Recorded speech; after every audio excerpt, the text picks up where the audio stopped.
What's up, YouTube? I'm back with another video, and today we're gonna be reacting to Prison Bae, Pretty Gangster with a Big Knife. So, I'm guessing this is about some girl, obviously, and she's on that shit. You know what I mean? So we finna see what's up with this. She probably go crazy, but make sure y'all let me know what. Make sure y'all let me know what y'all think about this in the comments below. Follow my social media is linked in the description. And yeah, let's see what's to this. Man, what's up, everybody? Welcome back to another episode of EOS. It's 1090 Jake, and I'm rocking with y'all rocking with me. For this video, we're going to be speaking on Prison Bae, the female that got the Sims going crazy. She's serving time in prison, and I'm going to break down why. Yeah, y'all dudes need to stop simping for these girls, bro.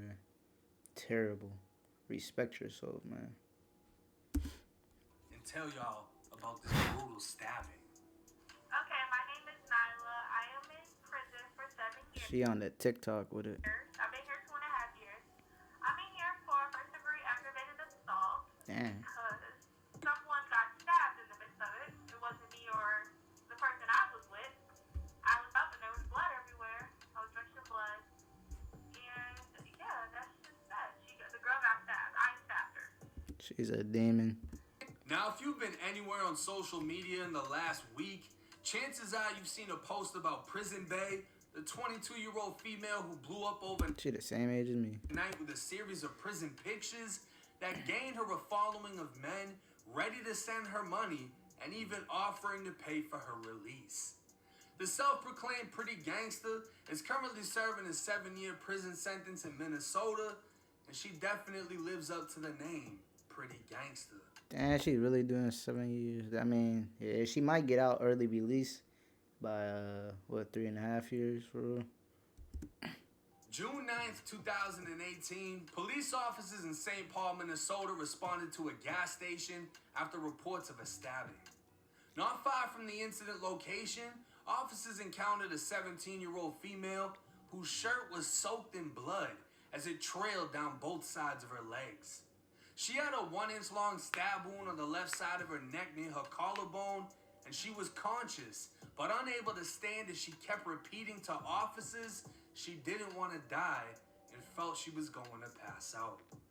Officers applied pressure to the wound while Yeah, she is pretty. I ain't finna cap. Shorty would have to definitely get it. You feel me? I ain't gonna lie to you, boy. She got them lips and all that.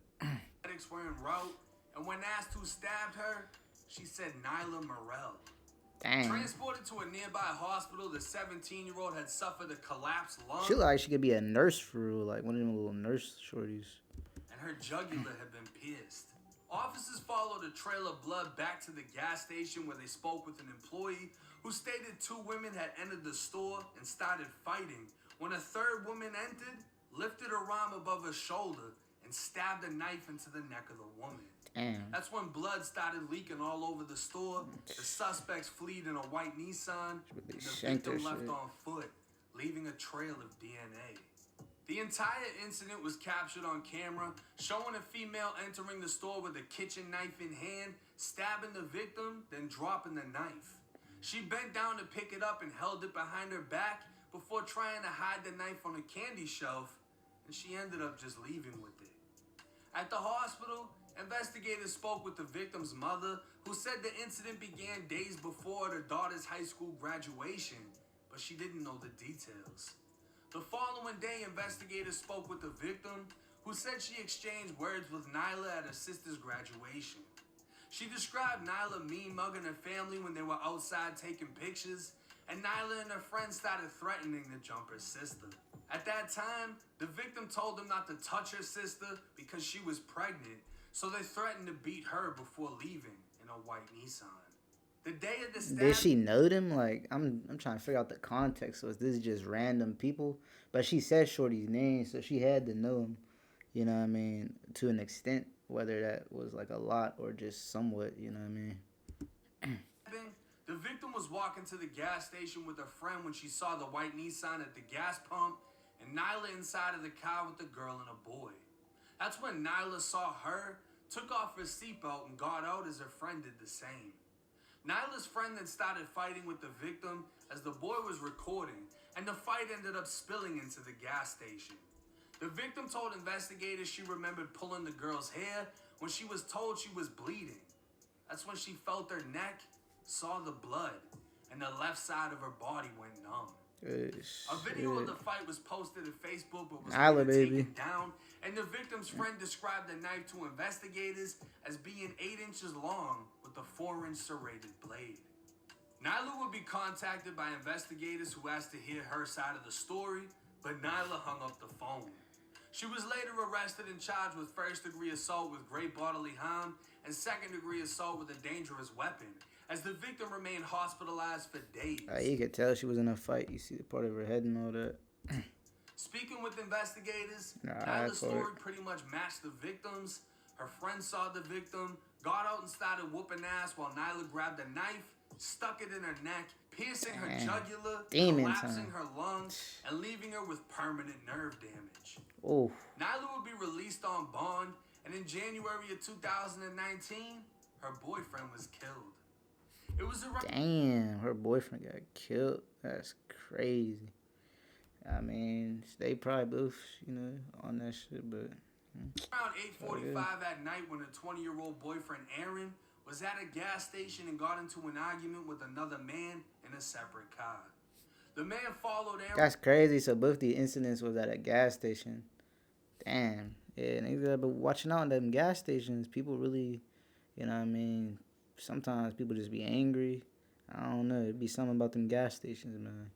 Around the parking lot with a silver revolver before shooting him 4 times, and Aaron would later die in the hospital. Police later found a man walking along the 1400 block of 6th Street East, and after a short chase, they heard a gunshot go off behind a home. The man, identified as 19-year-old Keontae Prowell, later appeared with his hands up, bleeding from his face. He shot himself, the bullet entering under his chin and lodging in his head. It isn't clear if he accidentally fired while running from officers, dude is butt, or attempted to commit suicide and avoid arrest. But after officers arrested him, they found a 6-shot Ruger 357 in the back of the home. Keontae would later be sentenced to 30 years in prison. Damn. With the loss of her boyfriend, Nyla's next loss was her freedom, as she was sentenced to 84 months in prison only months after his death. Shorty, as of really right bad. now, Nyla's earliest release date is set for October 2023. Meaning as long as she doesn't stab anyone else in told y'all early release, 3.5 years. That's what I'm trying to say. prison, the pretty gangster will be home by next year. Now I'm gonna be honest with y'all. When I saw her pictures, I was like, yeah, she pretty. I didn't expect her case to be like this. But when I saw her handwriting on the court paperwork, that's when I knew she was a gangster. Because anytime you got a pretty girl with ugly-ass handwriting, you know she's bout it. You know she can fight. And to be honest with you, her friend popped off on another girl that they were beefing with. She went and grabbed a knife and handled business. Was it forced? Yeah, like you really didn't have to do that. You forced it. You could have just beat her up with the hands, but she went and grabbed that knife and did what she did. And I mean, hey, at least she's a ride or die friend. She brought a knife to a fist fight. No crap. And it was 2v1. Like, damn, shorty. Here, months after that, mind you, she could have killed that girl. Her boyfriend found himself in a similar situation. He was confronted by another guy. Guy chased him around with a gun. Ends up killing him at the gas station. So to be a 22-year-old female... that's why I really try to be on point at all times, bro. Like, you know what I mean? Because anything can happen for you. You never know who you just will run into that day. Like, you got to try to always be ready more than the other person. You know what I mean? Because a lot of times, people's own enemies don't even be getting it. It'll be some random persons a lot of times, you know what I mean? Just wrong place, wrong time type of situation. Adult prison that's gone through what she's went through, it's a lot. And I mean, to be receiving the attention that she's receiving, I feel like your punishment can only go so far. When you're inside a prison, cut off with no communication, it can get to you. Because just as fast as you adapt to prison, you stop forgetting about society. This becomes your society. You become institutionalized. This is your day-to-day. And there's some times where you can't imagine how it's going to be when you're free. So the fact that she's getting all these people hitting her up, wanting to talk to her, this and that, I see it as a positive thing. Because at the end of the day, she's getting support from the outside world. Because there's way too many inmates inside a prison that's disconnected from the real world to the point that they don't even care to return. And I imagine her bid is pretty easy since she's already shanking shit on the street. So every bitch up in that prison knew who the fuck she was when she stepped in. Like, yo, what's up? I'm with it. You know what I mean? She didn't have to adapt and stab people, cut people. She already doing Yeah. that shit. So I'm sure she's had an easy ride. You know what I mean? She's going through what she's going through. And when she gets out, I hope that she's able to take advantage of the fame that she's gotten. I mean, she's getting out literally next year as long as she doesn't fuck anybody up. For the Simps on True, YouTube, she better chill, you feel me? That, yeah. You don't want to mess up your early release, because them don't always happen for real. for the men on YouTube that want to reach out and think they can, you know, whatever, I am going to have her information pinned in the comment section if anybody would like to write to her, because I know, being that I was in prison, the more relationships you have in the street, the more of a positive impact it has on you. But hey, salute to Prison Bay. I hope the rest of her ride is easy. She gets out early. It's 1090 Jake. I'm rocking with y'all. Y'all rocking with me. Till next time. Alright. Definitely a little banger, man. But yeah, free her. You feel me? Definitely free her.